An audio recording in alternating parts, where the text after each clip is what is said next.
ಎಲ್ರಿಗೂ ನಮಸ್ಕಾರ, ನಾನು Vinay Kumar. Welcome back to the new video. So ಇವತ್ತಿನ ವಿಡಿಯೋ ಸಿಕ್ಕಾಪಟ್ಟೆ ಇಂಟ್ರೆಸ್ಟಿಂಗ್ ಆಗಿರುತ್ತೆ. ಏನಕ್ಕೆ ಅಂತ ಅಂದ್ರೆ ನಾನು ಅನ್ಬಾಕ್ಸ್ ಮಾಡ್ತಾ ಇರೋಂಥ ಮೊದಲನೇ ಫೋನು ಈ ಒಂದು ಯೂಟ್ಯೂಬ್ ಚಾನಲ್ ಅಲ್ಲಿ. ಸೊ ವಿಡಿಯೋನ ದಯವಿಟ್ಟು ಯಾರು ಸ್ಕಿಪ್ ಮಾಡಬೇಡಿ, ವಿಡಿಯೋನ ಪೂರ್ತಿಯಾಗಿ ನೋಡಿ. ಸೊ ಈ ಒಂದು ಫೋನ್ ನ ಕಂಪ್ಲೀಟ್ ಇನ್ಫಾರ್ಮೇಶನ್ ನಾನು ನಿಮ್ಗೆ ಕೊಡುವಂತ ಪ್ರಯತ್ನ ಮಾಡ್ತೀನಿ. ಹಾಗೆ ಯಾರ್ಯಾರು mobile planet Bangalore YouTube channel subscribe ಮಾಡಿಲ್ಲ ದಯವಿಟ್ಟು ಸಬ್ಸ್ಕ್ರೈಬ್ ಆಗಿ, ಹಾಗೆ ಬೆಲ್ ಐಕಾನ್ ಕ್ಲಿಕ್ ಮಾಡಿ. ಸೊ ದಟ್ ನಾನು ಯಾವುದೇ ಒಂದು ಹೊಸ ವಿಡಿಯೋನ ಅಪ್ಲೋಡ್ ಮಾಡಿದ ತಕ್ಷಣ ನಿಮ್ಗೆ ನೋಟಿಫೈ ಆಗುತ್ತೆ. ಸೊ ಯಾವುದೇ ಒಂದು ವಿಡಿಯೋನ ನೀವು ಮಿಸ್ ಮಾಡ್ಕೊಂಡು ಹೋಗಲ್ಲ. ಸೊ ಟೈಮ್ ನ ವೇಸ್ಟ್ ಮಾಡ್ದೇನೆ ಸೊ ಇವತ್ತಿನ ವಿಡಿಯೋನ ಸ್ಟಾರ್ಟ್ ಮಾಡೋಣ ಬನ್ನಿ.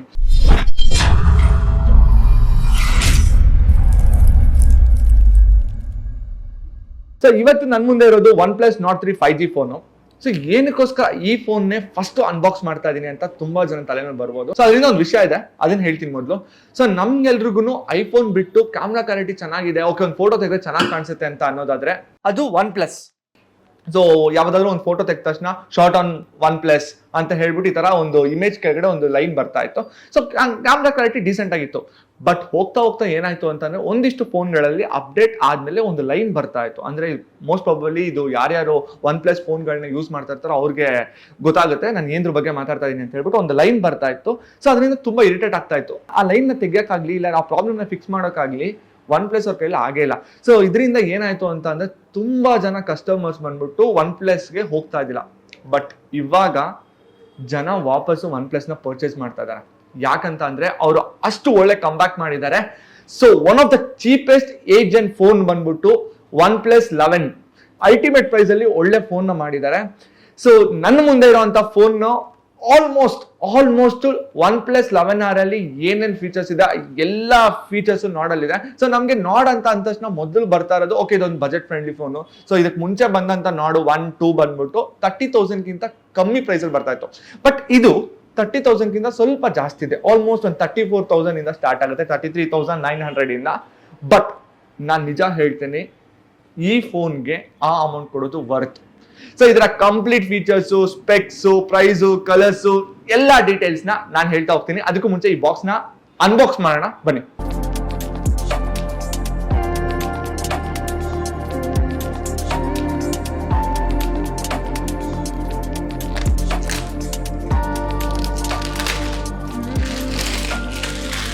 ಆಕ್ಚುಲಿ ಕಿತಾಕೋದ್ರಲ್ಲಿ ಮಜಾ ಇನ್ಯಾವುದೂ ಇಲ್ಲ.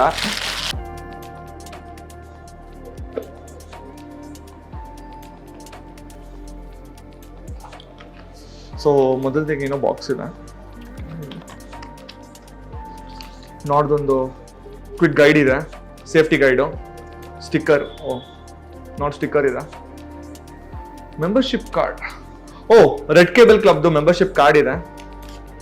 ಸೂಪರ್, ನಾನು ಇದು ಎಕ್ಸ್ಪೆಕ್ಟೇ ಮಾಡಿದ್ದಿಲ್ಲ ಈ ಥರ ಒಂದು ಕಾರ್ಡ್ ಇರುತ್ತೆ ಅಂತ ಹೇಳಿ. ಅದಾಗಿದ್ಮೇಲೆ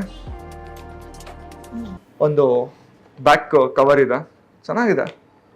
ಆಲ್ಮೋಸ್ಟ್ ನೀವು ಹೊರಗಡೆ ತಗೊಬೇಕು ಅಂತಾನೆ 150 ರೂಪೀಸ್ ಆಗುತ್ತೆ. ಚಾರ್ಜರ್ ಕೇಬಲ್ ಇದೆ. ಆಕ್ಚುಲಿ ಹೇಳಬೇಕು ಅಂತ ಅಂದ್ರೆ ನಾನು ಪರ್ಸನಲ್ ಯೂಸ್ ಮಾಡ್ತಾ ಇರೋದು Samsung S23 Ultra. ನಾನು ತಗೊಂಡಾಗ ನಿಜವೂ ಡಿಸಪಾಯಿಂಟ್ ಆಗಿತ್ತು. ಬಿಕಾಸ್ ಯಾಕಂತ ಅಂದ್ರೆ ತಗೊಂಡಾಗ ಅವ್ರು ಚಾರ್ಜರ್ ಕೊಟ್ಟಿದ್ದಿಲ್ಲ. ಐಫೋನ್ ತಗೊಂಡ್ರು ನಿಮ್ಗೆ ಚಾರ್ಜರ್ ಬರಲ್ಲ. ಬಟ್ OnePlus ಅಲ್ಲಿ ಏನು ಅಂತ ಅಂದ್ರೆ ನಿಮ್ಗೆ ಅಡಾಪ್ಟರ್ ವಿತ್ ಕೇಬಲ್ ಕೊಟ್ಟಿದ್ದಾರೆ. ಸೊ ಇದು 80 watts adapter. So red cable, C type, A type with C type ಕೊಟ್ಟಿದ್ದಾರೆ. So this is one of the best OnePlus ಅಲ್ಲಿ. ಸೊ ಇವಾಗ ಫೋನ್ ನೋಡೋಣ. ಸೊ ಈ ಫೋನ್ ಬಂದ್ಬಿಟ್ಟು 3 ಕಲರ್ಸ್ ಅಲ್ಲಿ ಅವೈಲೇಬಲ್ ಇದೆ. ಒಂದು ಬ್ಲ್ಯಾಕ್, ಬ್ಲೂ, ವೈಟ್ ಕಲರ್ ಅಲ್ಲಿ. ಸೊ ಬ್ಲ್ಯಾಕ್ ಡೀಸೆಂಟ್ ಆಗಿ ಚೆನ್ನಾಗಿದೆ. ಫೋನು ಸಿಕ್ಕಾಪಟ್ಟೆ ಸ್ಲಿಮ್ ಆಗಿದೆ. ಸೊ ಕೈಯಲ್ಲಿ ಇಟ್ಕೊಂಡಾಗ ಯಾವುದೇ ತರ ಜಾರಿ ಕೆಳಗೆ ಬೀಳುತ್ತೆ ಅನ್ನೋ ಒಂದು ಫೀಲ್ ಇಲ್ಲ. ಸೊ ನೋಡ್ತಾ ಇದ್ರೆ ನೀಟಾಗಿ ಫಿನಿಶ್ ಆಗಿದೆ. ಸೈಡ್ ಎಲ್ಲ ನೀಟಾಗಿ ಕರ್ವ್ ಮಾಡಿದ್ದಾರೆ ಅಂತ ಅಂದ್ರೆ ಬೇರೆದ್ರಲ್ಲೆಲ್ಲ ಸ್ಟ್ರೈಟ್ ಆಗಿರುತ್ತೆ. ಸೊ ಕೈಯಲ್ಲಿ ಇಟ್ಕೊಂಡಾಗ ಒಂದ್ ಕಡೆ ಈ ಕಡೆ ಟಚ್ ಆದಾಗ ಒಂದು ಸ್ವಲ್ಪ ಇರಿಟೇಷನ್ ಫೀಲ್ ಆಗುತ್ತೆ. ಬಟ್ ಇದೇ ಇಲ್ಲ. ಇದರಲ್ಲಿ ಇನ್ನೊಂದು ವಿಷಯ ಏನು ಅಂತ ಅಂದ್ರೆ ಇದು ಕಂಪ್ಲೀಟ್ ಆಗಿ ಡಸ್ಟ್ ಪ್ರೂಫು ಹಾಗೆ ವಾಟರ್ ರೆಸಿಸ್ಟೆಂಟು. ಅದು one of the best feature ಈ ಫೋನಲ್ಲಿ.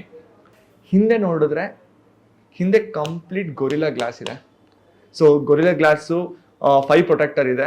ಸೊ ಮುಂದೆ ಒಂದು ಸ್ಕ್ರೀನ್ ಗಾರ್ಡ್ ಜೊತೆಗೆ ಕಳಿಸಿರ್ತಾರೆ. ಸೊ ನೀವು ಸ್ಕ್ರೀನ್ ಗಾರ್ಡ್ ಹಾಕ್ಸ್ಕೋಬೇಕು ಅಂತ ಏನಿಲ್ಲ. ಸೊ ಡ್ರ್ಯಾಗನ್ ಪ್ರೊಟೆಕ್ಷನ್ ಇದೆ ಮುಂದ್ಗಡೆ, ಹಿಂದೆನೂ ಪ್ರೊಟೆಕ್ಷನ್, ಮುಂದೆನೂ ಪ್ರೊಟೆಕ್ಷನ್. ಸೊ ಫೋನ್ ಬಿದ್ದರೆ ಏನೂ ಆಗಲ್ಲ. ಬಟ್ ನಾನು ಇವಾಗ ಬೀಳ್ಸಕ್ಕೆ ಹೋಗಲ್ಲ. ಸೊ ಸಿಕ್ಕಾಪಟ್ಟೆ ಚೆನ್ನಾಗಿದೆ ಹಿಂದೆ. ಸೊ ಇವಾಗ ಕೆಳಗಡೆ ನೋಡೋದಾದ್ರೆ ನಮಗೆ ಫಸ್ಟ್ ಕಾಣಿಸೋದು ಸ್ಪೀಕರ್ ಗ್ರಿಲ್ಲು, ಆಮೇಲೆ USB ಕೇಬಲ್ ಇದೆ. ಅದಾಗಿದ್ಮೇಲೆ ಮೈಕ್ರೋಫೋನು, ಆಮೇಲೆ ಸಿಮ್ ಸ್ಲಾಟ್ ಇದೆ. ಸೊ ಇದು ಕೆಳಗಡೆ. ಸೊ ನನ್ನ ಲೆಫ್ಟ್ ಹ್ಯಾಂಡ್ ಸೈಡ್ ಬಂದ್ರೆ, ನನ್ನ ಫೋನ್ನ ಲೆಫ್ಟ್ ಹ್ಯಾಂಡ್ ಸೈಡು ಜಸ್ಟ್ ಒಂದು ವಾಲ್ಯೂಮ್ ಬಟನ್ ಇದೆ ಅಷ್ಟೇ. ಸೊ ರೈಟ್ ಸೈಡ್ಗೆ ಬಂದ್ರೆ ಒಂದು ಪವರ್ ಬಟನ್ ಇದೆ, ಇನ್ನೊಂದು ಬಂದ್ಬಿಟ್ಟು ಅಲರ್ಟ್ ಸ್ಲೈಡರ್. ಓಕೆ, ಇಲ್ಲಿ ಸ್ಲೈಡರ್ ಇದೆ, ನೀವು ನೋಡ್ಬೋದು. ಇದು alert slider. So alert slider, power button ಇದೆ. ಮೇಲ್ಗಡೆ ಬಂದ್ರೆ ತುಂಬಾನೇ ಯುನೀಕ್ ಆಗಿದೆ. ಸೊ ಮೊದಲನೇದಾಗಿ IR ಬ್ಲಾಸ್ಟರ್ ಇದೆ, ಸ್ಪೀಕರ್ ಗ್ರಿಲ್ ಇದೆ, ಹಾಗೇನೆ ನಾಯ್ಸ್ ಕ್ಯಾನ್ಸಲಿಂಗ್ ಮೈಕ್ರೋಫೋನ್ ಕೂಡ ಇದೆ. ಸೂಪರ್ ಅಲ್ಲ? ಸೊ ಈ ತರ ಒಂದು ನೋಡ್ತಾ ಇರೋದು ನಾನು ಫಾರ್ ಫಸ್ಟ್ ಟೈಮು. ಸೊ ಎಲ್ಲ ಕೆಳಗಡೆನೆ ಇರ್ತಾ ಇತ್ತು, ಬಟ್ ಇದ್ರಲ್ಲಿ ಮೇಲ್ಗಡೆ ಇದೆ. ಸೂಪರ್. ಸೊ ಸ್ಕ್ರೀನ್ ಬಂದ್ಬಿಟ್ಟು 6.74 ಇಂಚಸ್, 1.5K ಡಿಸ್ಪ್ಲೇ ಇದೆ. ಕ್ಯಾಮ್ರಾ ಬಗ್ಗೆ ಮಾತಾಡಂಗೆ ಇಲ್ಲ, 50 ಮೆಗಾ ಪಿಕ್ಸಲ್ ಸೋನಿ IMX 890. ಇದ್ರ ಜೊತೆಗೆ OIS ಇದೆ, ಆಪ್ಟಿಕಲ್ ಇಮೇಜ್ ಸ್ಟೆಬಿಲೈಸೇಷನ್ ಇದೆ. ಸೇಮ್ ಟು ಸೇಮ್ 11R ಏನಿದೆ ಅದೇ ತರ ಕ್ಯಾಮ್ರಾ, ಪ್ರೈಮರಿ ಕ್ಯಾಮ್ರಾ ನಾಟ್ 3 ನಲ್ಲಿ ಇದೆ. ಸೆಕೆಂಡರಿ ಕ್ಯಾಮ್ರಾ ಬಂದ್ಬಿಟ್ಟು 8 ಮೆಗಾ ಪಿಕ್ಸೆಲ್ ಅಲ್ಟ್ರಾ ವೈಡ್ ಇದೆ. ಥರ್ಡ್ ಬಂದ್ಬಿಟ್ಟು 2 ಮೆಗಾ ಪಿಕ್ಸೆಲ್ ಮ್ಯಾಕ್ರೋ ಸೆನ್ಸರ್ ಇದೆ. ಅಷ್ಟೇ ಅಲ್ಲದೆ ಇಲ್ಲೊಂದು ಸೆನ್ಸರ್ ಇದೆ, ಕಲರ್ ಸೆನ್ಸರ್. ಫ್ರಂಟ್ ಬಂದ್ಬಿಟ್ಟು 16 ಮೆಗಾ ಪಿಕ್ಸೆಲ್ ಇದೆ.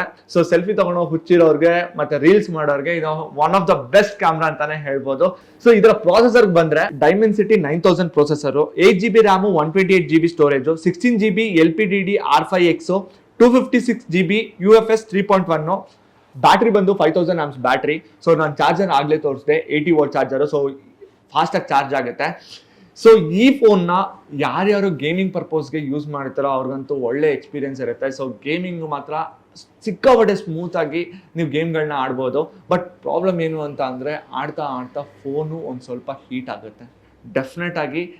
ಸೊ ಕಂಟಿನ್ಯೂಸ್ ಆಗಿ ನೀವು 1 hour 2 hours ಆಡಿದ್ರೆ ಫೋನು ಬಿಸಿ ಆಗುತ್ತೆ. Up to like 40 to 45 degree ಸೆಲ್ಸಿಯಸ್ವರೆಗೂ ಬಿಸಿ ಆಗುತ್ತೆ. ಹಾಗೆ ಜಾಸ್ತಿ ಯೂಸ್ ಮಾಡೋದ್ರಿಂದ ಸ್ವಲ್ಪ ಥ್ರಾಟಲ್ ಪ್ರಾಬ್ಲಮ್ ಬರುತ್ತೆ. ಸೊ ಯಾಕಂತ ಅಂದರೆ ನಾನು ಇದ್ರ ಬಗ್ಗೆ ಕಂಪ್ಲೀಟ್ ಸ್ಪೆಸಿಫಿಕೇಶನ್ಸ್ ಎಲ್ಲ ನೋಡಿ ಯೂಸ್ ಮಾಡಿದ ಮೇಲೆ, ಬಿಕಾಸ್ ನನ್ನ ಫ್ರೆಂಡ್ ಫೋನ್ ತೊಗೊಂಡು ನಾನು ಒಂದು ಸ್ವಲ್ಪ ಆಡಿದ್ಮೇಲೆ ನನಗಾಗಿರೋಂಥ ಎಕ್ಸ್ಪೀರಿಯನ್ಸ್. ಬಟ್ ಇದೇನು ದೊಡ್ಡ ವಿಷಯ ಅಲ್ಲ. ಈ ಒಂದು ಫೋನ್ಗೆ ಅಪ್ಡೇಟ್ಸ್ ಬಂದಮೇಲೆ ಇದನ್ನೆಲ್ಲ ಫಿಕ್ಸ್ ಆಗ್ಬೋದು, ಬಟ್ ನಾಟ್ ಶೋರ್. ಸೊ ಇದೆರಡು ಪ್ರಾಬ್ಲಮ್ ನಾನು ನೋಡಿದ್ದು. ಅದು ಬಿಟ್ಟರೆ so one of the best budget phone. So feature ವಿಷಯಕ್ಕೆ ಬಂದರೆ ಆಲ್ಮೋಸ್ಟ್ 11R ಏನು ಫೀಚರ್ಸ್ ಇದೆ ಆ ಎಲ್ಲ ಫೀಚರ್ಸು ನಾಟ್ 3 ಫೋನಲ್ಲಿ ಇದೆ. 240 FPS, slow motion, pro mode. ಹಾಗೆ ಸೆನ್ಸರ್ ವಿಷಯಕ್ಕೆ ಬಂದರೆ ಎಲ್ಲ ಥರ ಸೆನ್ಸರ್ಸ್ ಇದೆ. Face unlock, fingerprint, IR blast. Connectivity ವಿಷಯಕ್ಕೆ ಬಂದರೆ 5G, Wi-Fi 6, ಬ್ಲೂಟೂತ್ 5.3. ನಿಮಗೆ ಏನೇನು 11R ನೋಡ್ಬೋದು ಆ ಎಲ್ಲ ಫೀಚರ್ಸು ಈ ಫೋನಲ್ಲಿ ನೀವು ನೋಡ್ಬೋದು. ಸೊ ನನ್ನ ಪ್ರಕಾರ ಹೇಳೋದಾದರೆ 33,900 ರೂಪೀಸ್ ಆಗುತ್ತೆ. ಆಲ್ಮೋಸ್ಟ್ 34 ಏನಾದರೂ ಆಫರು, ಇಲ್ಲಾಂದ್ರೆ ಏನಾದರೂ ಕ್ರೆಡಿಟ್ ಕಾರ್ಡ್ಗಳನ್ನ ಯೂಸ್ ಮಾಡ್ಬೋದು. 1,000 ಇಲ್ಲ 2,000 ಆ ಕಡೆ ಈ ಕಡೆ ಆಗ್ಬೋದು.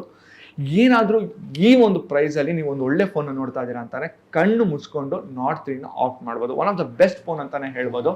ಸೊ ಆಲ್ಮೋಸ್ಟ್ ಎಲ್ಲ ಇನ್ಫಾರ್ಮೇಷನ್ನು ನಾಟ್ 3 ಬಗ್ಗೆ ಕೊಡುವಂಥ ಪ್ರಯತ್ನ ನಾನು ಮಾಡಿದ್ದೀನಿ. ನಿಮಗೆ ವಿಡಿಯೋ ಇಷ್ಟ ಆಯ್ತು ಅಂತ ಭಾವಿಸ್ತೀನಿ. ವಿಡಿಯೋ ಇಷ್ಟ ಆಗಿದ್ರೆ ಲೈಕ್ ಮಾಡಿ, ಹಾಗೆ ನಿಮ್ಮ ಅಭಿಪ್ರಾಯಗಳನ್ನ ಕಮೆಂಟ್ ಮೂಲಕ ಕಮೆಂಟ್ ಮಾಡಿ ತಿಳಿಸಿ. ಇನ್ನೊಂದು ಇಂಟ್ರೆಸ್ಟಿಂಗ್ ವಿಡಿಯೋ ಜೊತೆಗೆ ನಿಮ್ಮ ಮುಂದೆ ಬರ್ತೀನಿ. ಅಲ್ಲಿವರೆಗೂ ಮಿಸ್ ಮಾಡ್ತಾ ಇರಿ. ಬಾಯ್.